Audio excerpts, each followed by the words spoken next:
Thank you, Jessica.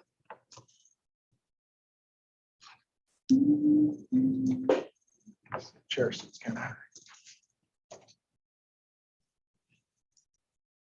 All right, I have 10 o'clock. I'd like to call the Isabella County Board of Commissioners Finance and Administration Committee meeting to order. This is a hybrid meeting, which means we're both in person here for the commissioners and our county administrator controller, and also electronic, which means we have the ability to have everyone call in, view us and everything. So first off, call to order. I just did that. Let's move to approval of the agenda. Anybody have anything to add or subtract from the agenda that they would like? I have nothing. Seeing that, I will close that and call to the public. I'm going to spin my chair. Call to the public. Call to the public. Nicole, anybody on the other side of it? Anybody with their hand raised, anxiously dialing in? We do have some folks attending. Our MRF Director Jake Porton is on this morning with us, but he does not have his hand up. Okay, then we will close the call to the public part. And next up, consider approving the commitment of fund balance in the general fund in the amount of 1.2 million plus. It's finally here. So there's no staff report, there's no attachment. Good. It's actually just a discussion and a motion ultimately by this board. You can commit fund balance, and it would take an act of the full board to undo that, if you will. Your administrator controller cannot uncommit funds. Once it's committed by the board, the fund balance is used only towards that. Yes. Generation of the funds is from where? This money represents the fiscal year 2021 wind turbine revenues that were collected from not just the northern wind farm, but also the Cove. So that is the amount that we collected in our fiscal 21 budget. It's not the amount we have budgeted in 22. That money's not in hand yet. It's what we've received already from last year. So this money is from fiscal year 2021. It's been put into like a designated account, or which we not put into, but is accounted for. Yes, it's accounted for, and it's now sits in our unassigned fund balance, if you will. Okay. I think this is something that we've talked about among commissioners, and obviously if we're going with a 30 or 40 year plan, you have to have, and part of that term is plan, and this fits into that. Otherwise, it's so easy to, this is I use the term acute and chronic all the time, but this is a chronic issue, and I can, there's going to be such temptation at times to pull that, but, and I think I think this board needs to set a pathway, and as it goes forward, future boards can say, again, as we know more, you obviously don't know what's happening in 1, 3, 5 years, but if it gets to a point where that's getting too large, you can always back it down. Or if you realize, oh boy, what we do here, you can always go up some. So I think this to me is where we need to be. Commissioners? So let's say we have that next section of sewer collapses, and we have to take some extraordinary measures to correct that. These funds, could they be drawn upon for that, or would? Well, I feel like your commitment's going to be towards the new project. I don't feel like the commitment is towards the existing facility, if that's what you're suggesting, although that could be part of your motion, that these funds could be used towards the existing or future Isabella County Sheriff's Office and Correctional Facility. I know we've also talked, when is the next tranche of federal dollars supposed to come in? May. Okay. You hear these rumors about maybe not funds not coming forward because of inflation and all, but and I know we've talked about addressing our long-term legacy costs issues. So I'm just hoping that if we direct it into the specific of the project, and we have a need to draw upon it for the jail, because we can't move ahead on the project, that it would be available for that. My understanding, and again, I agree with what you're saying. Obviously, you want to put money away and you want to have it committed, but if the worst case, not the worst case scenario, but a case scenario comes up I think by board resolution, again, it can be changed. Absolutely. So it takes more than it takes a board resolution. So I think in what you're saying, I agree with. I agree that, you know, it's committed, it's fine, but if you absolutely, three absolutes need it, you can do it by board resolution. And again, and a future board could one day say, change the mind of board to board. It could always change, but I think this sets since this is the initial board that's been involved, I think this sets the pathway for future boards. That's my opinion, but I think it's a good move, and it doesn't require just a simple majority. It doesn't require a super majority. I was going to look that up. Correct. I do not believe it requires a super majority of the board. I think commitment of fund balance is just a vote of the board. Yeah, I think this has been, through our discussion, we're committed to the idea of using the wind turbine revenue towards the new jail project. We might as well make it official. And if something like Commissioner Jelzinski says, we've got a huge problem right here with the existing structure that we have to fix, we can always do a board resolution. And I think that's the appropriate thing to do if something like that happens. Go to the full board. We gotta fix this now. We need to shift some of that money back.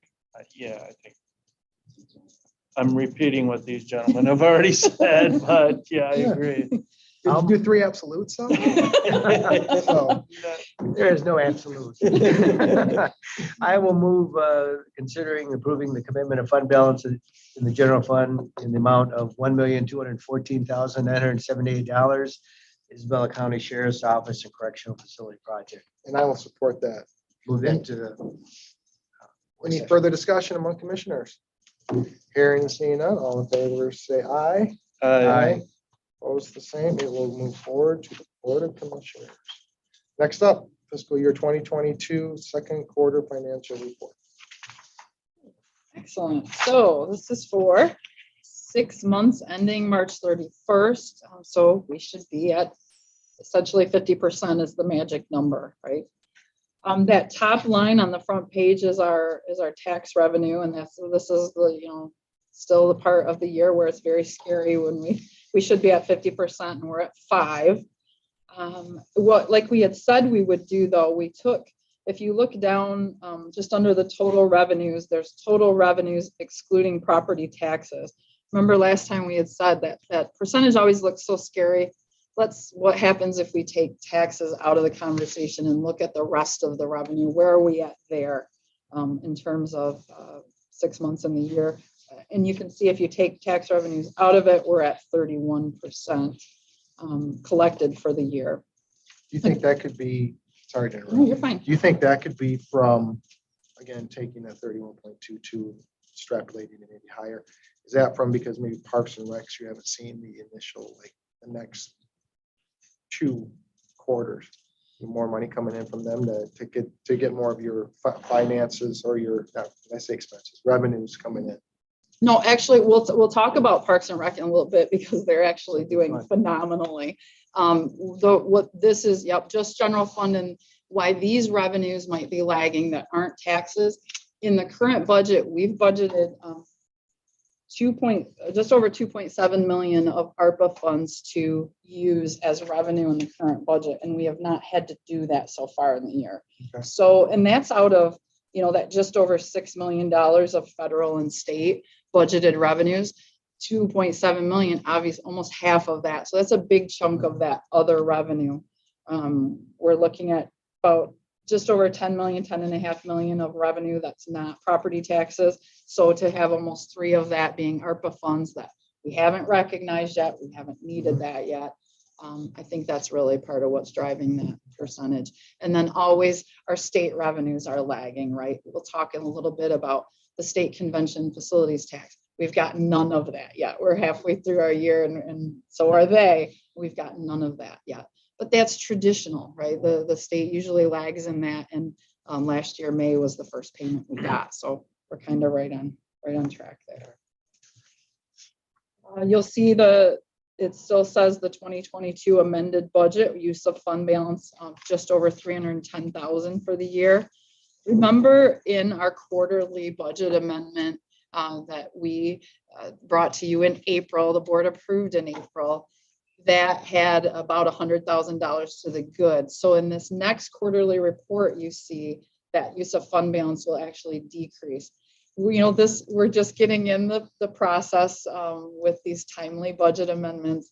And we were so thrilled to bring that budget amendment forward, but it didn't come in March. And so it doesn't hit your quarterly. So we're still learning, we're still improving. And so going forward, we're going to try to get those important budget amendments in. So it's better reflected in your quarterly report. But if you turn the page to expenditures. Can I ask one more question? Sure, on the absolutely, revenue? yes, please. I know the delinquent tax revolving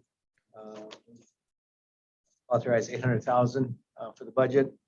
And I think of the discussion about that was going to be probably charged in March or April to not shortchange the treasurer from have the capacity to pay off the taxes. I see there hasn't been a transfer. Is that related to any issues with delinquent tax revolving fund? No issues, more timing wise. Like you just said, delinquent tax needs their cash in March every year. So we didn't want to take it leading up to March. We want to give them, the time to buy those delinquents. You can see that top tax revenue line, that 770,000 should be, we haven't gotten any county operating yet, right? That's all that delinquent tax money making the general fund whole, if you will, for the prior year's taxes. But the delinquent tax fund, in our thoughts about when to make that transfer, would probably happen in July of the year when the time has passed for the need for that cash. We didn't want to solve any of our cash problems by causing one for that fund. So the theory is later in the fiscal year for that, if the need is there. We don't just take delinquent tax fund balance to increase general fund balance. So if the need is there. So going on to the next page, expenditures. Again, keep that 50% in your mind. Anything under 50%, we're on track, right? We're doing well. So where's the first hiccup? That'd be in administration. This shows at 60%. So again, that quarterly budget amendment didn't get recorded for this quarterly report. So you'll see that percentage improve going forward.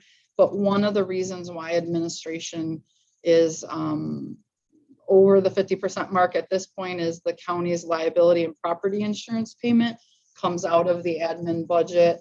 That's several $100,000 and is already paid in full. So that's kind of driving that percentage up a little bit. Remember, GL expenditures aren't involved in that anymore. They're in their own fund. If you keep going down through the general government, our departments are doing so well in staying under budget. You'll see cooperative extension, our MSU extension office is at 73%.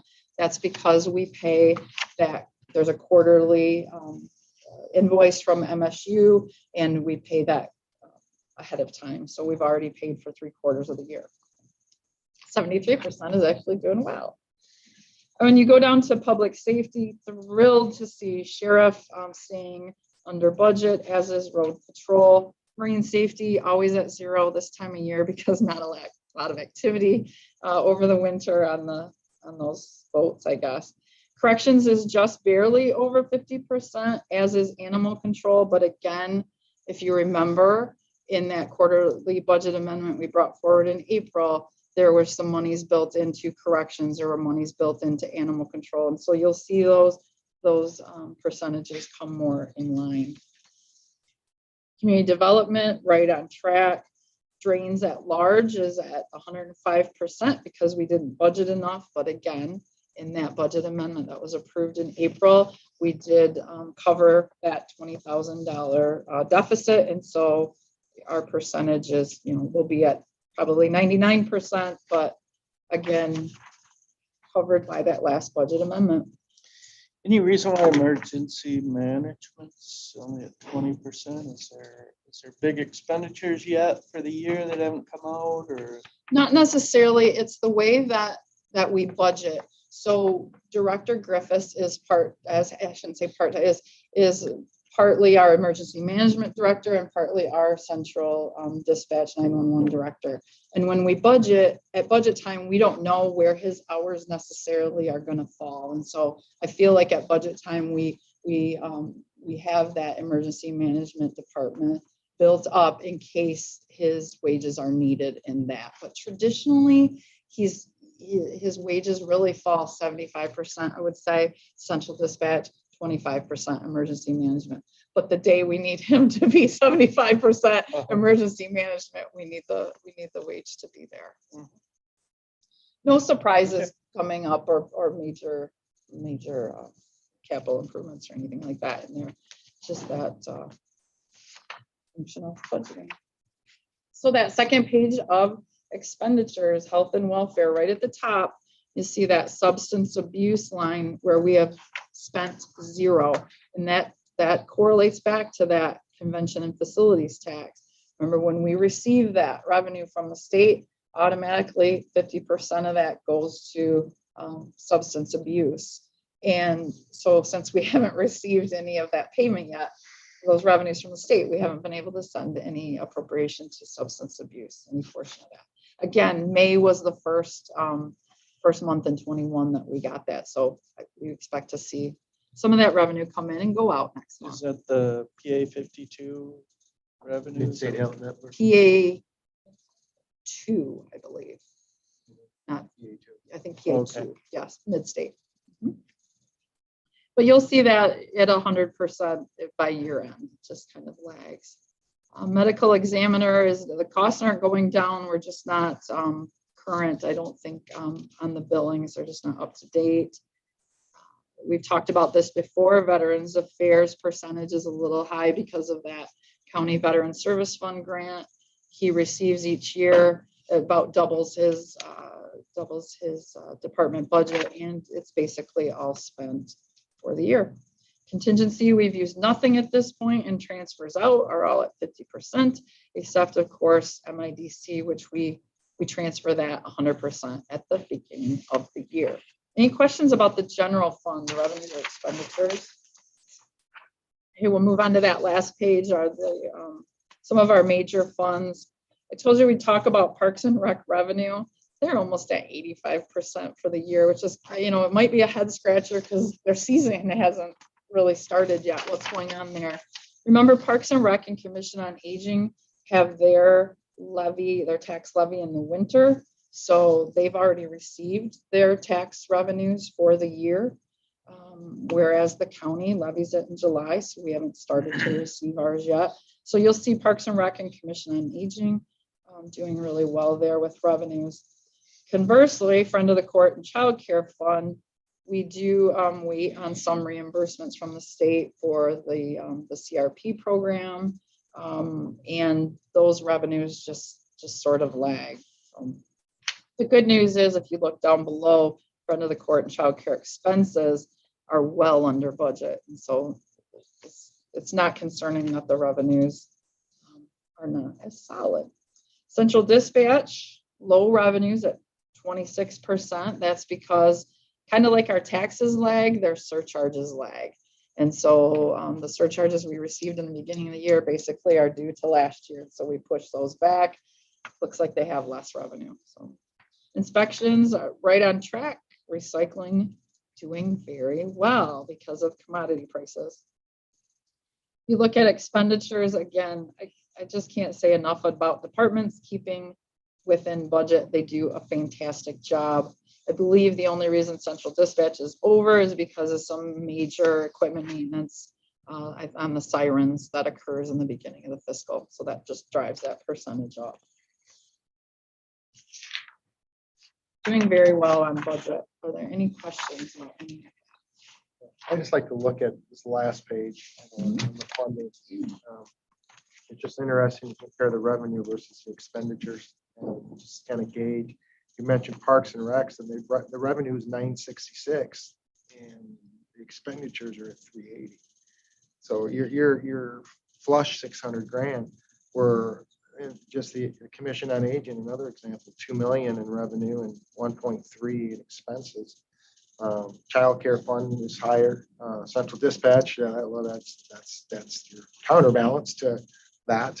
Again, that usually will switch and moan and groan. And the big thing I wanted to point out, recycling is holding its own right now at 793 versus 712. I mean, and that's a money, you would think that they would mirror each other right along unless you have something go drastically wrong, which happens. So, but again, it's holding its own, which is, I don't know where it's been at historically over the years, or I don't know, again, it's the first time I've really looked at it that way, but it's good to see. Again, it's just a snapshot. It's just, but it just kind of gives you a good gauge, so you don't get any uh-ohs or what were we thinking and things like that. So I come up with other terms. What were we thinking? So, okay, that's why I didn't have that. All right. So I'll make a motion that we consider accepting in place and then file the fiscal year 2022 second quarter financial report as presented. I'll second that. All right, we have a motion and support for that. Any further discussion? Hearing and seeing none, all in favor, say aye. Aye. Opposed, the same. Okay, that will move forward. Next up, the 3-year financial forecast update and discussion. Very good waiter or wait, so I'll see if I can get this without dropping everything. Last thing my tech guy would want is me to drop my computer. This is just something to have. Oh, yep, I do.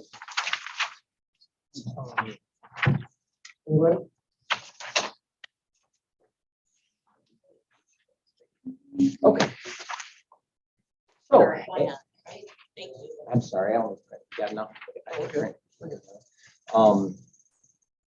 So as we've talked before, we've tried to keep this a living, breathing document and update it accordingly. So I will share my screen. And it is a process. We, just like the budget amendment going in April instead of March, we didn't think to update the fiscal 22 budget column in the forecast. And so when we were trying to update it for this meeting, we were running into some difficulties. So I think going forward, you're going to see, we felt it was important to have the fiscal 22 column be what is budgeted. And we built off of the fiscal 23 column, but I think going forward, we might look back to build off of that 22 instead and update that before the quarterly comes. I think, Steve's going to share his screen with the model on it. And so if you can see that from here, fantastic. If not, please feel free to move a chair up. Going forward on the quarterly mark, when we go through these on the agenda, it might help you commissioners if you have your laptop so you can see the screen share. I'm not sure, whatever's easiest I for wouldn't be you. able to. I will look at my screen in front of me instead of that one up there. So, and I'll kind of talk through. So, as Nicole said, we tried to update everything with new and accurate information, as accurate as we had it timing wise. So we updated a lot of this yesterday and went through this. So just to point, and before we even start, I'll just point you to one number here. That number that you just submitted is right there. So that was, as Nicole said, the 2021 turbine revenues at 1.2149178. So I kind of, that's how those jive together. So just to kind of point that out to you. So that's where that's at. So the changes that we made from the report or the spreadsheet that you saw before, they're detailed kind of in a narrative form on that sheet that I just gave you, but we'll just kind of touch on those. And obviously the big one was the turbine revenue. And as you can see there, we kind of shaded those two numbers in pink. So that new number from equalization, that 2,254,270, was that was the new number for that, and then that obviously we changed property taxes and assessments also. So Steve, collectively, can you make those a little lighter? Yeah. It's just- Oh, a little lighter. Yep, Okay. a little lighter. Yeah, It's yeah, just yeah. a little dark to see. That's possible. Sure. Yeah. See, now we'll get to see my tech skills here. Yeah. It might be a little. What about also, can you do your view, change your view maybe just to increase? Oh yeah, that was perfect. Mhm. You want it bigger, Yeah, Commissioner? if you can do your view, maybe, what is that, 100% now or into that? You're up top in your top line on your view. Yep, I can make it. Is that better? Yeah. Bigger? Yeah. I feel like I'm in the, there we go. I There you feel go. like I'm in the eye doctor. Yep. Is it better here or here? One or Sometimes, two. you know, my attention span, sometimes I don't care. Just get out of it. Yeah, so there, is that easier to see? I mean, Mhm. you have Yeah. to tell me, because Yeah, no, rather it's than me turn perfect. around, so that, like I said, that 2.254 came from equalization and on the turbine revenues, and then then we modified the property tax number here at the top also. And if you remember, and I have the other spreadsheet, I just didn't want to go back and forth. I thought that might make somebody nauseated if you go and jumping back and forth. But if you remember collectively, these two numbers in the budget were 13,666,000. So 13,666,000. So if you see collectively, that revenue is at about 15.2 now. So that was the modifications to that, and to get those up to equalizations, harder numbers. Yes, remember Tuesday when Pete brought the 4024 and had the Yep. updated. So these are real hot off the press. And those turbine numbers are just a hair north of our what we had anticipated, what we expected them to be. They're just a little to the positive. And if you remember, because of that, because we didn't have, we had the best numbers we had at the time. Yep. In here, in those two kind of purplish, light purple shaded numbers, we had kind of an odd reduction here to get back to what we wanted the 23 number to be. And I think that was a question I think Commissioner Swain maybe brought around. I think it was multiple questions, but we had an odd, percentage in here to get that number for 2023 down to what we felt it should be. Now with more accurate numbers in here, you can see that we're using 2%. I know it's kind of hard because I've got it so big, but you can see 2% increase of property taxes for 23, 24, and 25.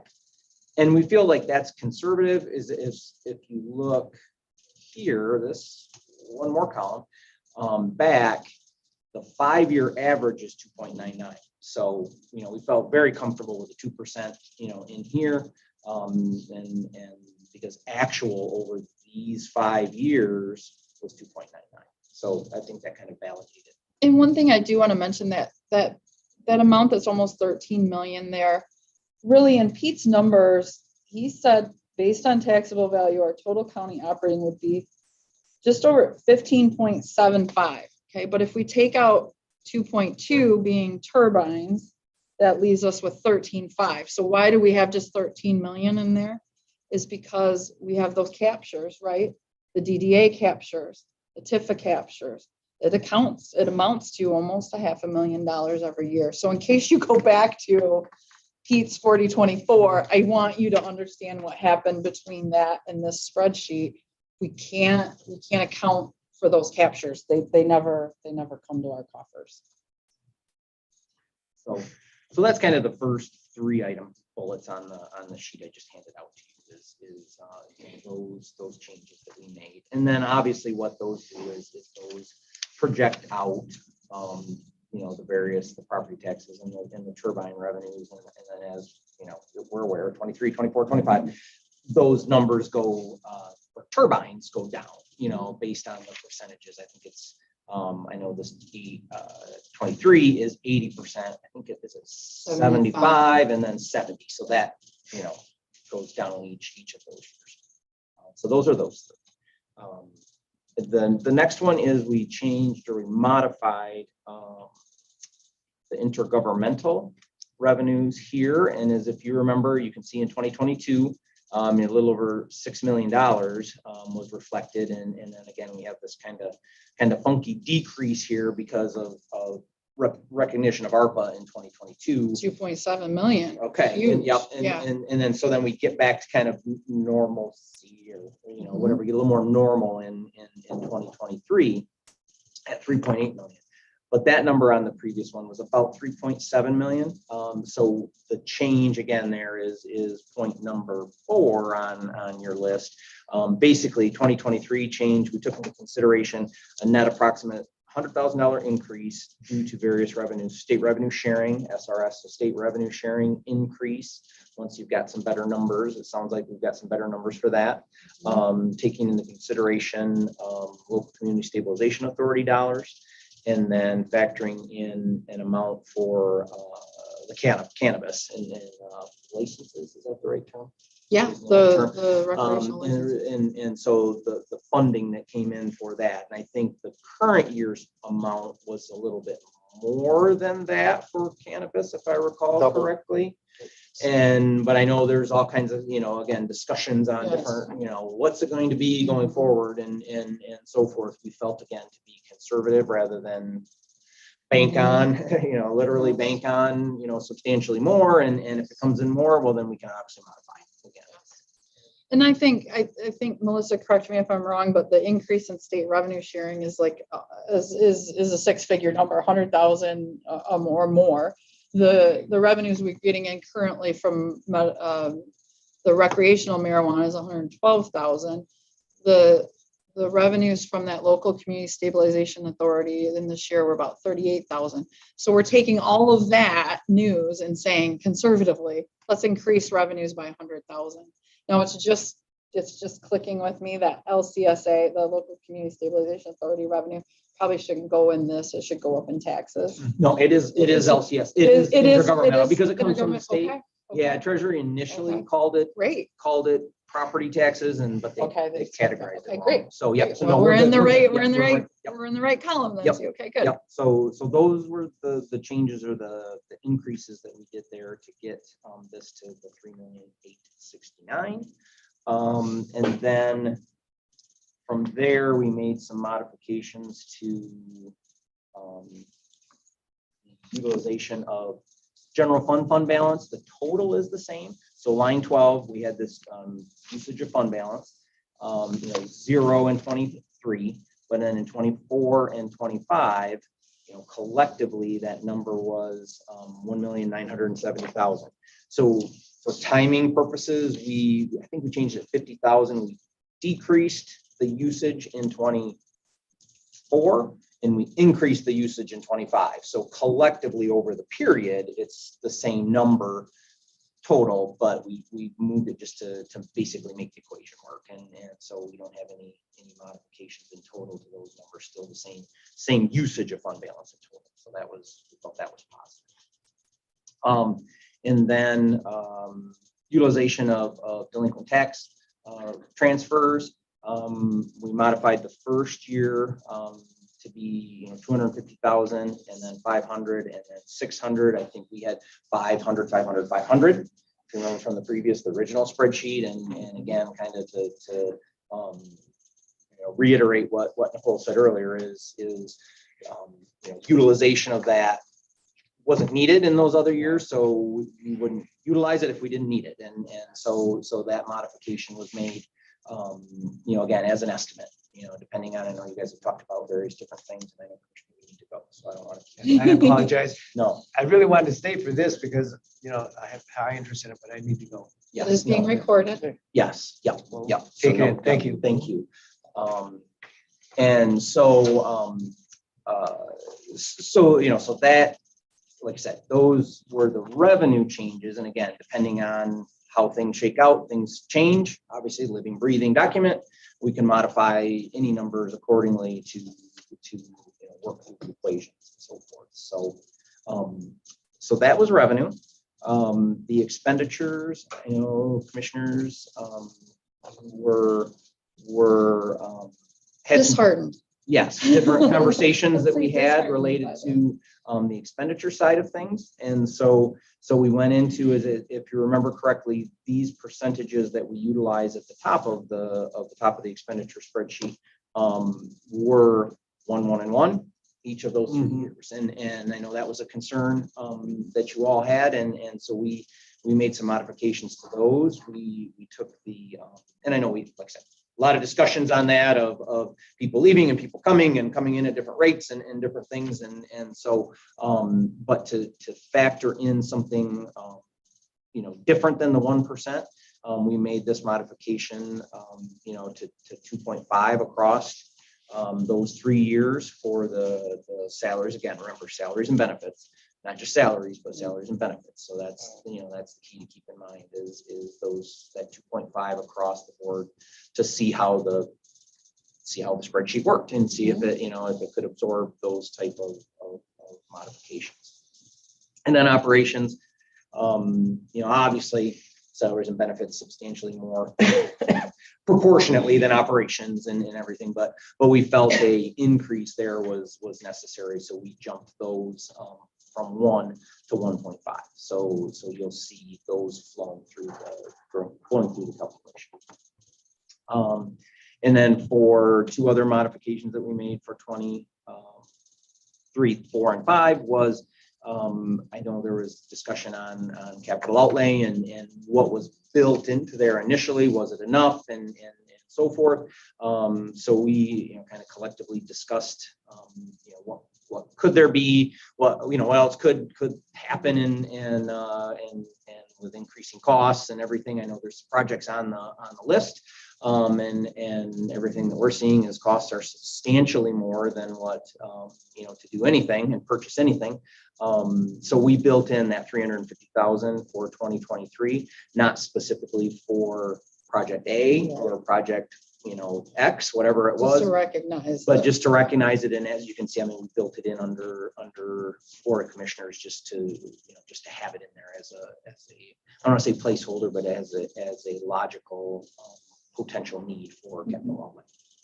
And then the final change we made was that the MERS. And so if you recall, the added MERS amount was 280 across the board. I think more things are coming to light as we get into more actuarial or a more recent actuarial and MERS evaluations and so forth of those numbers. And it looks like that's probably going to come in higher than 280. So that was closer to 380. So we built that into 23, 4, and 5 to bump that number from 280. So all the meat in the sausage boils us down to this. And I'll pass this out because these Perfect. this show. Oh, Yeah, okay. thank you, Melissa. It's going to be Thank you, Melissa. really helpful to. Yeah. Yours right there. There you Sorry. You don't have to. You don't. No, I'm good. Yeah. So that brings us to the summary, sheet so here, as it shows for 23, 24, and 25's forecast, bringing back to total revenues for 23, a little over 23 million. Total expenditures almost 23 million, so 22,996 to basically give us a break even, of 91,000. And then into 24 and 25, as we discussed, utilization of fund balance of that 710. So 24.3 million in total revenues, and pretty much again break even 24.305 in expenditures. So about a $2,400 positive variance. Same with 25. We have 25.2 million in estimated revenues and 25.231 million in estimated expenditures. Again, for a break even of over $500 for estimated for 2025. So that was kind of a brief overview of the changes we made since the last one, and and so obviously a lot of those changes changed, a lot changed revenues and it changed expenditures, and both of those. You know, and so that's kind of where we ended up. We did, and obviously listen to the commissioners the last time this model was brought forward. As Steve said, you know, the 1% increase for wages didn't fly, 1% for operations, you know, was questioned. Why so little for capital improvement projects, that kind of thing.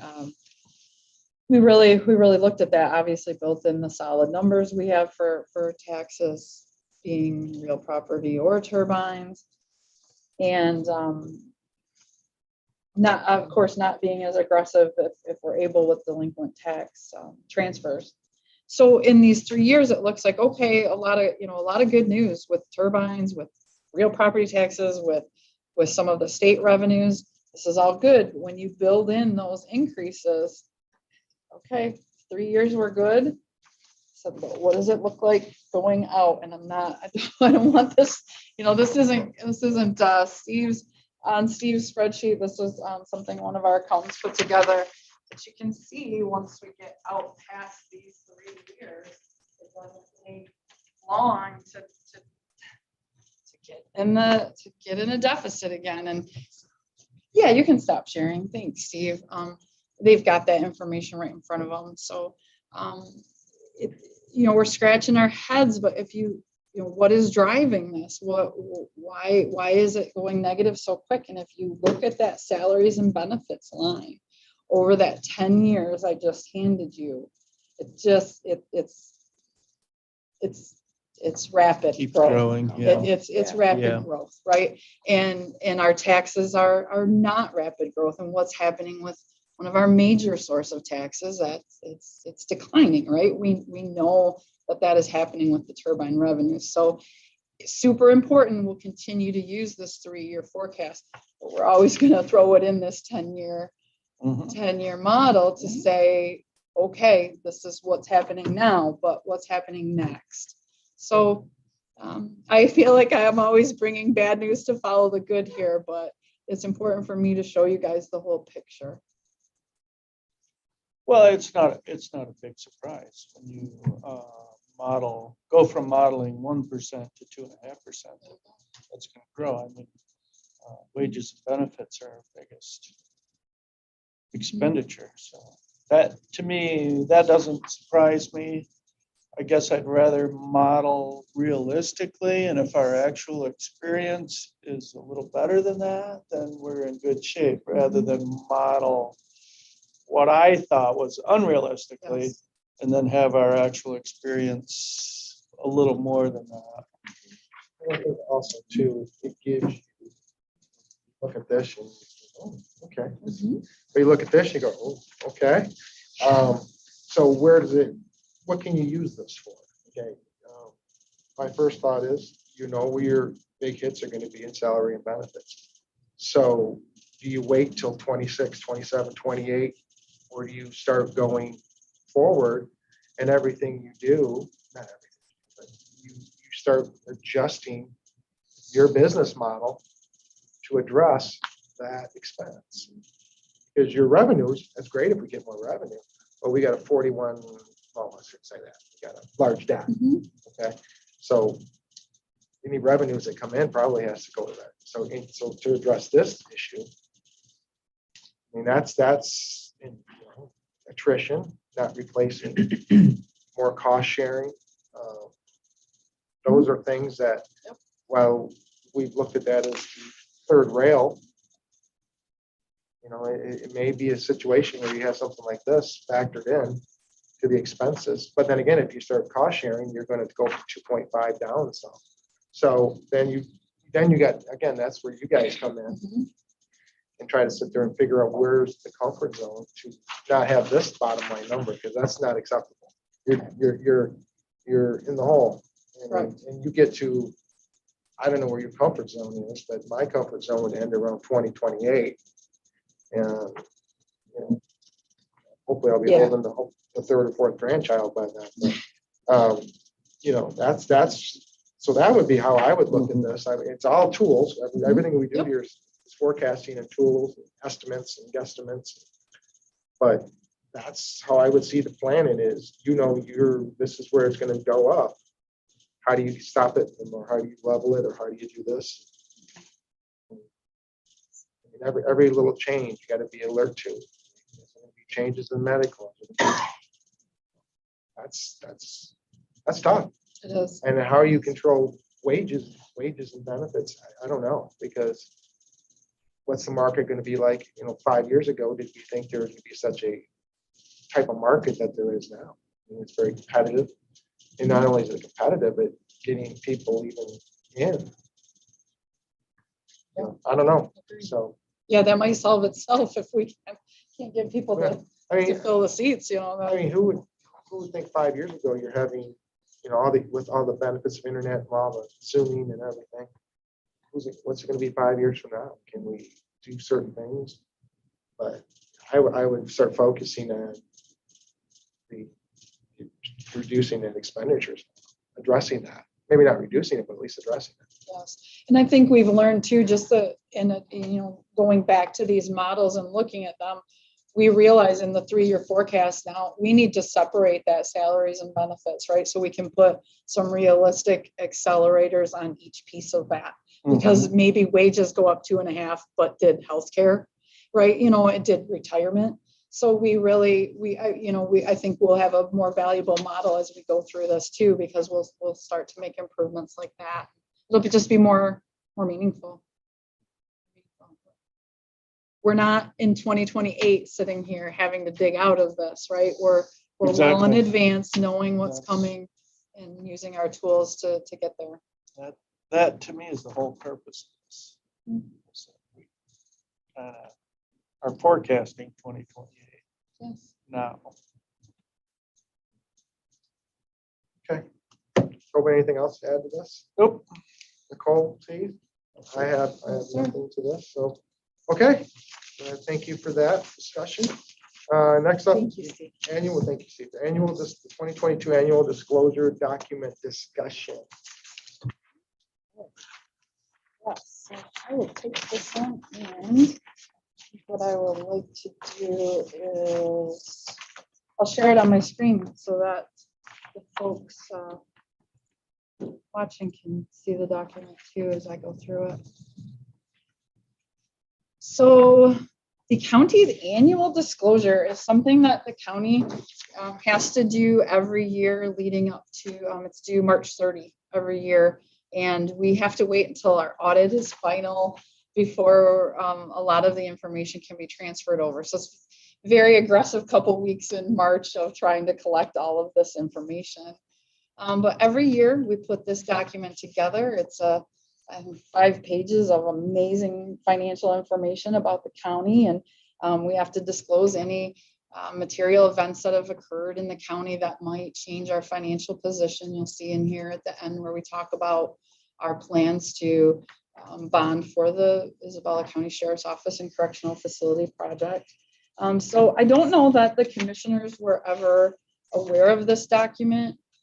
All the information comes from inside our organization. Lots of departments put this together every year. Treasurer's Department office, we get a lot of information from Treasurer's office, from equalization, from drains, from administration. So basically, I just felt like commissioners probably have never seen this document, but you're expected to know a lot of this information. So it might be kind of handy for you to have at your fingertips. So no action required. I just basically wanted to walk you guys through this really great wealth of county information.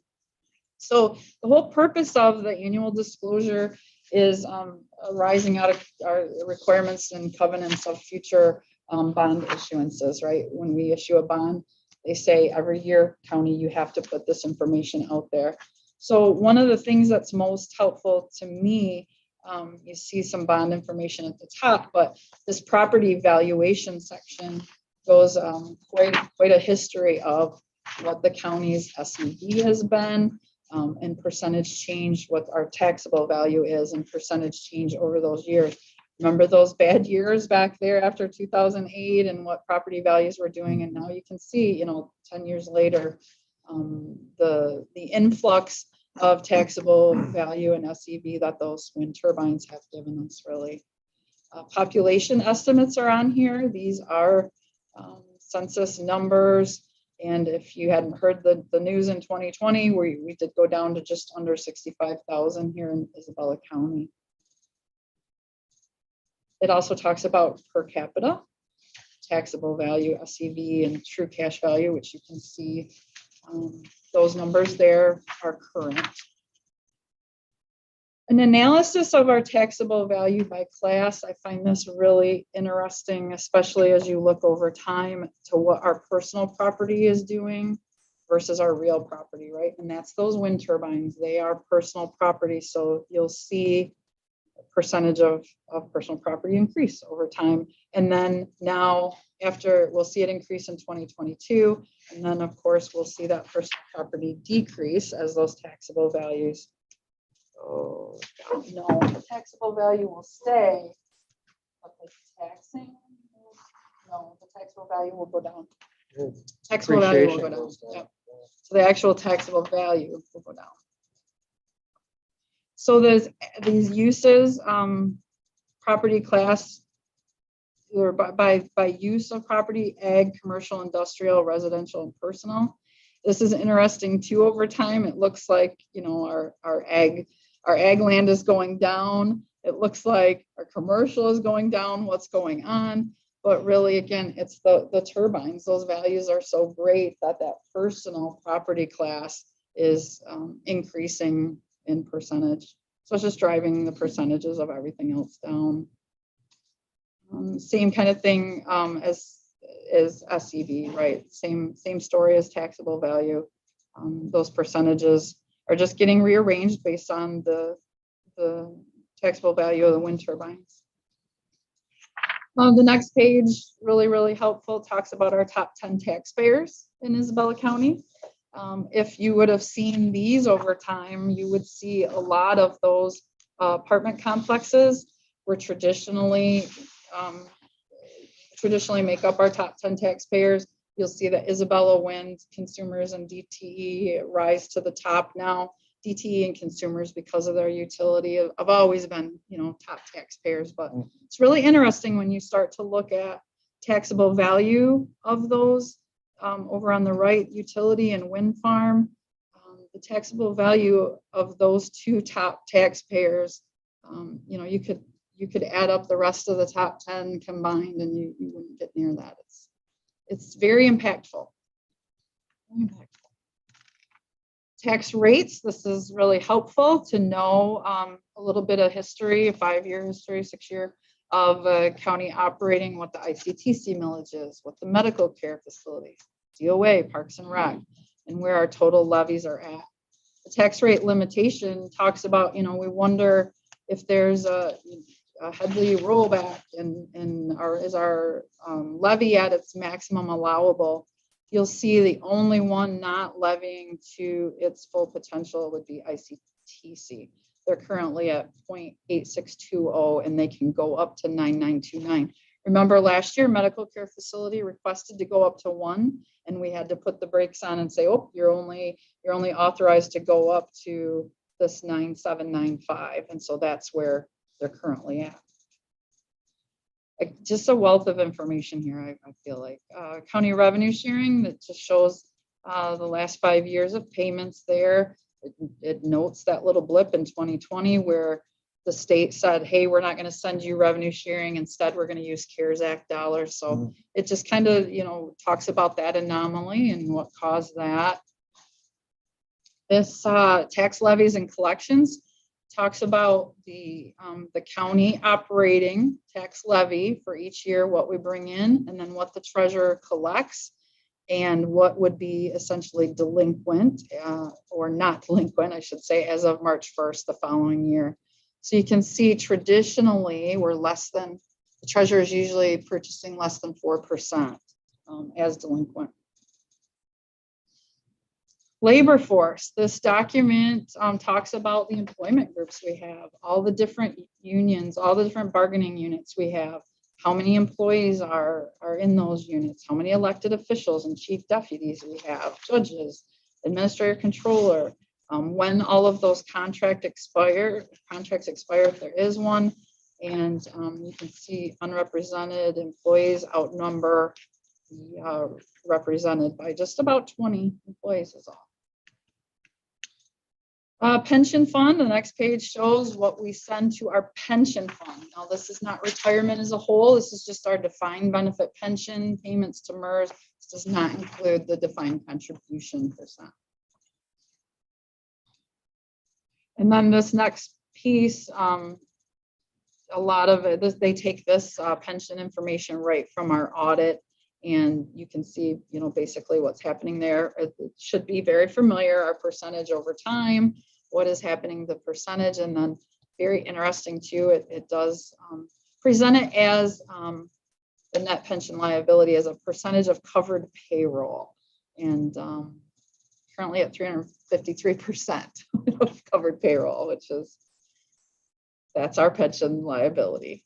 OPEB, other post-employment benefits. You might have heard that term.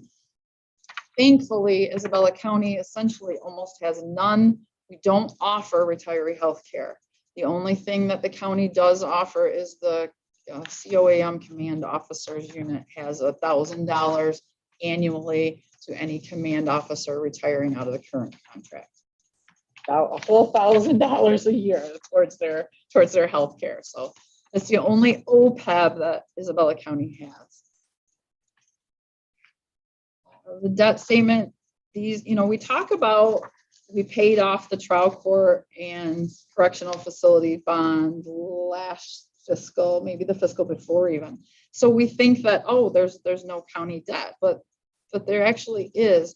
Remember, when folks come to you to say, can we use the county's full faith and credit? That's gonna go on this debt statement. And so you'll see we've got some Union Township water and sewer bonds. We've got our bond anticipation note on here, 6 million. Healthcare facilities, the health department looks like this is the last year for that, and a bunch of drain debt. So that all totals in that column of gross outstanding, this 22,917. I just want you to pay attention to that, 22,917,000 is our total debt. Overlapping debt takes into account our cities, our townships, our villages, school districts, countywide, community colleges even. And our net overlapping debt is at 95 million. So together, 108 million.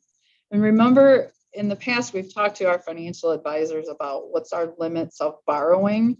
Our debt limit is based on our state equalized value, which from the beginning of this report, we saw was just over 2.7 billion. So that makes our debt limit, it's just 10% of that, 274 million. So no fear, we're not at all approaching that at all.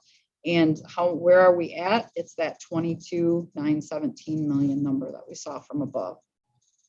There's your little note that I talked about for the Sheriff's Office and Correctional Facility project that we anticipate issuing bonds in conjunction with that. The last page just shows when those bonds, when those debt payments mature, when those how they'll be paid off over time, and a little snippet about last year's current general fund budget, what our expected revenues, expenditures, and fund balance coming into the current year are. Isn't that a great document? Yeah. I like seeing, top 10 payers. I'd like to see it, even the top 20, just because a lot of it, wind farms, obviously they're paying a large percent. Just to see some of the larger employer groups out there that, more of our being the first recognizable true, you would think, employer, obviously. Turbine farm, everyone does that. But Morbark, I was surprised to see Morbark was at that. It's eye-opening, isn't it? Yeah, it is. Yeah. And not only do they pay taxes, but what they do for the community. All their, involvement. They're tentacled into the community quite heavily. It's a great one. I'm leaning on that. The water is wearing them.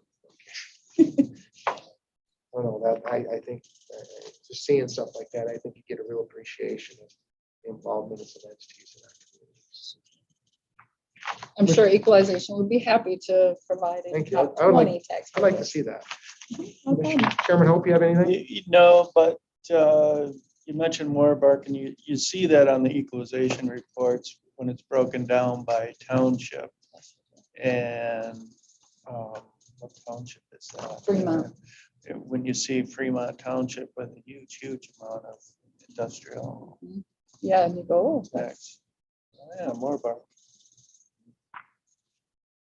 Okay, no action needed. perfect.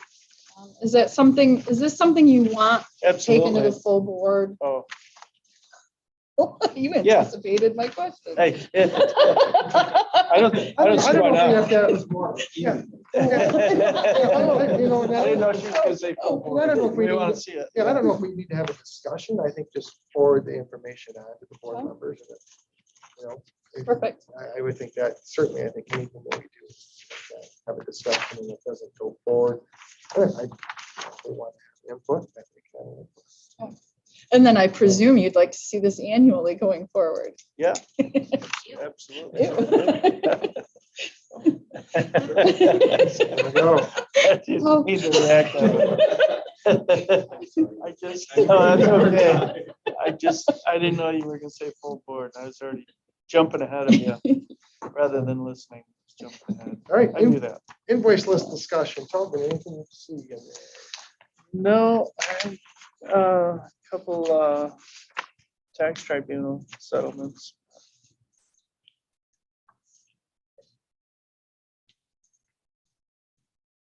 Nothing out of the ordinary. I won't comment on one of the comments here, but I'm familiar with, it's always interesting, and I won't mention any names, of course, but some public documents. If you want. You look at some of the situations that go on. We mentioned entities that have issues. There's a fairly large employer here that was involved with embezzlement by an employee. And you see this reflected. I'm not going to comment, but it is what it is. That, it's sad to see that ongoing in our community, how businesses are affected by that. Hopefully, we don't continue to see large recoupments like this, because it's hard on a business. It truly is, and margins are shrinking so much right now that I don't know if they have insurance. Hopefully, the company is going to be made whole over the time frame. But, that's just a hard situation to witness, and it was in the papers. I'm not going to comment anymore. Okay, I have nothing. I would make a comment on the April 22nd invoice list. We just noticed that on the staff report, the front page, one of the amounts was incorrect for an invoice. And so it's correct in the invoice list itself. It just was transposed on the front page. So I'm just providing you a new front page. Jessica, I'll get that to you for the full board. So what is it, correct? What is it? This one is correct. It's the Mount Pleasant heating invoice for the county heat exchange. the So jail heat exchanger. So 7,000 is correct? That is incorrect. This 5,175 is correct, and you should be able to find that in your invoice list. Perfect. Yep, on that first page, right here. Mount Pleasant heating is the 5,175. So that is the correct. It was just transposed on.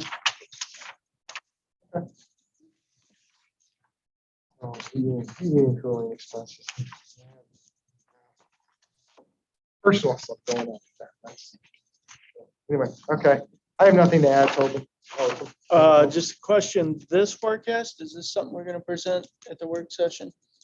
Is that what we're planning? We usually do. Yeah, okay, sounds good. I'll probably do it like remotely, and then it'll be up on the screen, then the commissioners will have your computers running, so it'll be Yeah, easier to see. Yeah. Yeah. Shot, so, right, yeah. okay. Chairman Hope, any announcements? No, sir. I have zero announcements. Call to the public.